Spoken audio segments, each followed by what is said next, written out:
This is the farmhouse where I grew up, where my father grew up, where my grandfather grew up, where my great-grandfather grew up. The main house was built in 1860. We got electricity in 1943 with the Rural Electrification Act. And now what I am doing is I'm removing the majority of the 1960 updates and reverting the era back to somewhere between 1920 and 1950. I'm going to show you each room in the order that I did them years ago. While I am no more of a carpenter or a designer than any member of my family has ever been, I'm doing it to suit me and my tastes.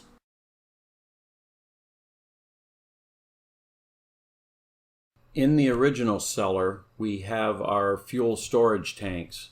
What we burn is kerosene. And you can see that this tank, it is filled from the outside, and there is a gasoline pump on it, where we call this tank number 2. We pump from tank 2 outside to the what we call the tank 1 or the gravity tank. And from the gravity tank, the kerosene is gravity fed to our Toyo laser kerosene heaters.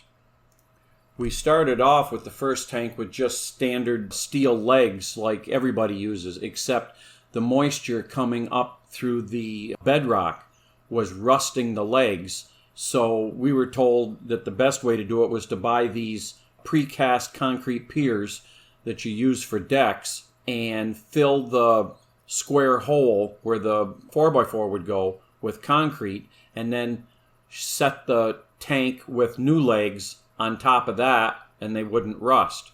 And they don't. And here we are jacking the first tank up with a 1.5 ton floor jack so that we can get the concrete piers that we poured under the legs. And as we were doing that, we were offered at half price a third fuel tank. So we decided, since we were working with concrete, we would make a form and pour concrete and level that section of the floor so that both tanks would be at the exact same level.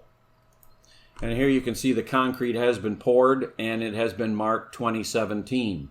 That's when we acquired the third and final fuel tank. And if you notice how the bedrock is not flat, there was no need to pour a full pad, just enough to get it level, and it kind of peters out as it heads towards the first tank. And here you can see tank 2 is now up on its cement piers, and that hose that you see going from the gasoline pump out to the gravity tank, that is a gasoline station spec hose. We had a company make it for us, 50 feet long, with dual swivels on each end so that it made it very easy to attach. And we just got some hooks and hung it from the ceiling of the cellar as we ran it across and outside to the gravity tank. So then, since we were going to fill the tank 2 and tank 3, we needed to change all the plumbing. As you can see here, we've replumbed the intake to the tank 2, and we've got the T so that will go to the fill of tank 3. And if you notice the valves, those valves are 1.25 inch brass. We got them for free because they were thrown in the trash at work. They weren't needed, and they are quite expensive, so we were very pleased to get them. Now, if we had known that we were going to gang tanks 2 and 3 together when we bought tank 2, we would have ordered tank 2 with the large transfer port. As it is the standard 1/2 inch drain port. So this is the setup that we've got that will connect the two together. And when we need to siphon kerosene from one to the other, it is a slow process through that 1/2 inch line as they find their own level. However, it does work. And that allowed us to use tank 2 without replacing it, because at about $800 a tank with all the fittings, it wasn't economically feasible to do it. And here you can see the vent line and the T, getting ready to go to the tank 3.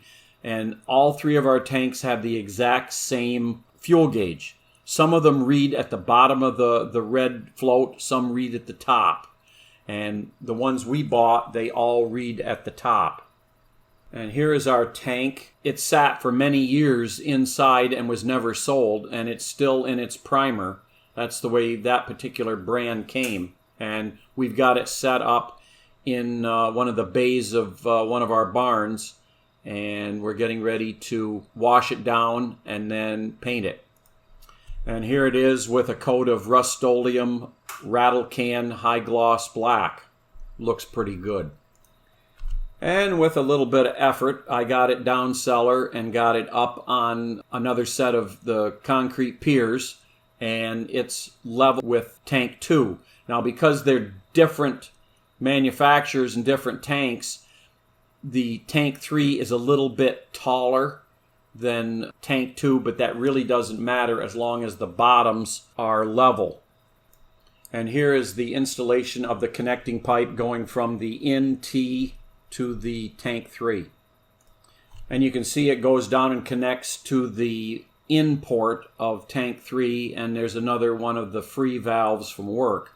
And yes, the end is not painted. We decided to leave that because that was the end that was on the ground when we painted.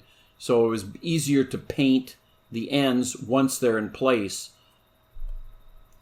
And there is tank 2 and 3 completely plumbed together, connected together with unions.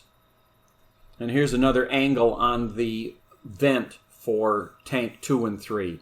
Now, yes, somebody's going to comment that the vent is smaller than the intake, and they're supposed to be both 1.5 inches. Well, the original holes going through the wall were 1.25 inches and 1 inch, and that stone wall is 2 feet thick. So we are undersized, and the guys that fill understand it, and they work with the smaller diameter pipe.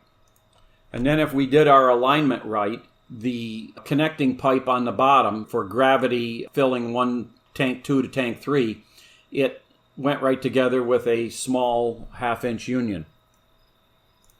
Now this valve is the junction of the 2 vents, and so you've got 2 vents coming in and the vent going out, and then that turns and goes out the wall. Now this particular valve we had to buy, and it was an expensive one. It is a 1 inch 4-way valve that you can make it do practically anything. And depending on whether we are filling tank 2 or filling tank 3 or equalizing the 2, if you've drawn one down and you open up the lower valves, it will gravity feed to the other one, but you have to have makeup air. So we had to have a 4-way valve for that. So that was an expensive German valve, but it was necessary for our complicated system. And because the piping is so complicated, I had some magnetic door signs, automotive door signs made. That I got some plumbing pieces that I found off the internet, and using Photoshop I put them together to show the routing of the piping. And if you remember, all our valves have different colored handles, including that 4-way that it had red tape on it. So I colored the handles, and I showed for each thing that you need to do how all 6 valves have to be set correctly, not only for directing where the kerosene goes, but also how your makeup air or your exhaust air, if you're filling a tank, gets from one tank to the other or outside. And I figured the easiest way to have a graphic was to put it on a magnetic car sign, door sign, because the tanks are metal just like a car door. So I had a company make them up and just slap them on the side of the tank. And now I know exactly, or anybody else does, if you know what you got to do, you look at the sign and it tells you how to do it. And that is how we set up our fuel distribution system in the new cellar.